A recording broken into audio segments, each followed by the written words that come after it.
So this is the System One resistance.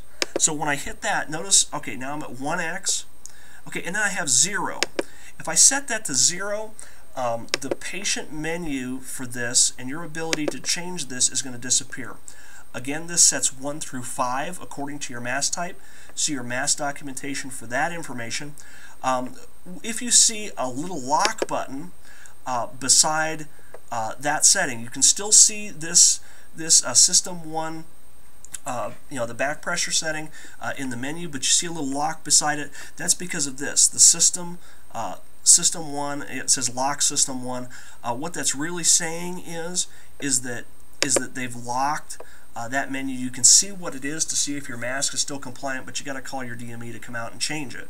So if that happens, just get 5 masks and call them every night, and call the on-call person and tell them your rep told you to do it, and they're going to turn it on for you. I mean, that's just a practicality. So don't pester them so much, but in reality, that's something that it ought to be left on for you.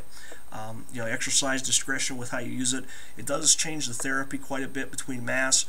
What it's for, though, is when you have different masks to set different pressure algorithms to fill that mask with pressure so that you're breathing the same pressure all the time. So use it appropriately, and it'll stay responsible with it, and it'll stay on for you. So here we go for ramp time.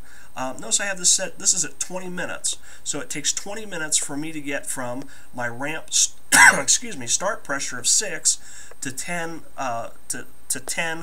centimeters of water, which is my optimal pressure. So when you set this, that's what that means. It can take hours, it can take minutes. You set it to 5 minutes, it's going to move pretty quick up through there, and it's not really going to be a benefit. I'm not telling you to set this, but I just want you to know that this is here, because if your ramp suddenly disappears and your ability to set the ramp disappears, this setting is set to 0. That's the reason why that's important. So this you can actually modify in the patient's menu when it's turned on. Like I said, there's some duplicates here when you get into this.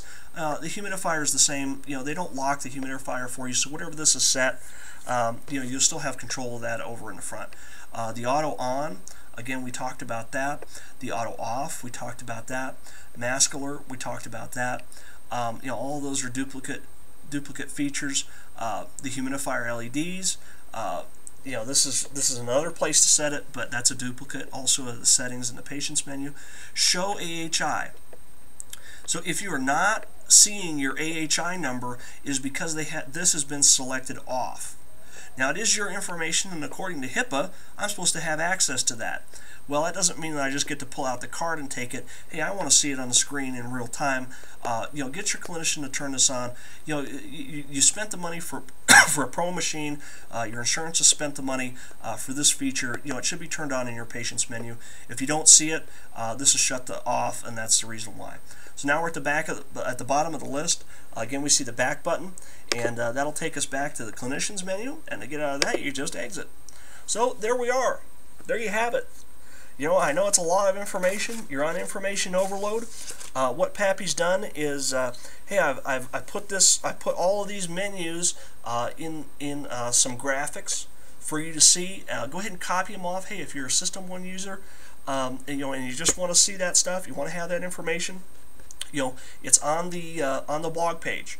By the time this video's up, I'll have that information up. That's going to be a good deal. Here's what they're going to show. You're going to show this, and you're going to see the sub menus and the different settings. I'm still working on those. They will be up by the time this video is out. So, anyways, it's Pappy for CPAP Choice. Hey, in addition to seeing this information on the blog page, let me give you all the addresses again. Once again, this is Pappy for CPAP Choice. You can reach me via email at cpapchoice@aol.com. You can see this information that I'm going to put up about the menus. That's on the blog page. So I think I just gave all that stuff backwards, but that's on the blog page at cpapchoice, all one word, .wordpress.com. Come be friends with us at Twitter. The first name is CPAP. The last name is Choice. Hopefully they don't go charging for that. I know that's a rumor going around. If they do, that might disappear. So if you're hearing this video later and that's already happened, then it's probably gone because I've already paid for a website. So Twitter at CPAP Choice, and then of course, always the YouTube channel CPAP Choice. Once again, this is Pappy. Hey guys, sleep well. This has been the PR System One, the Philips Respironics System One. This is the menu section. Watch for the other videos. The overview is already out, and then I will have one on pressure relief because there's so many options. That applies to this machine, but it also applies to the C-Flexes in general.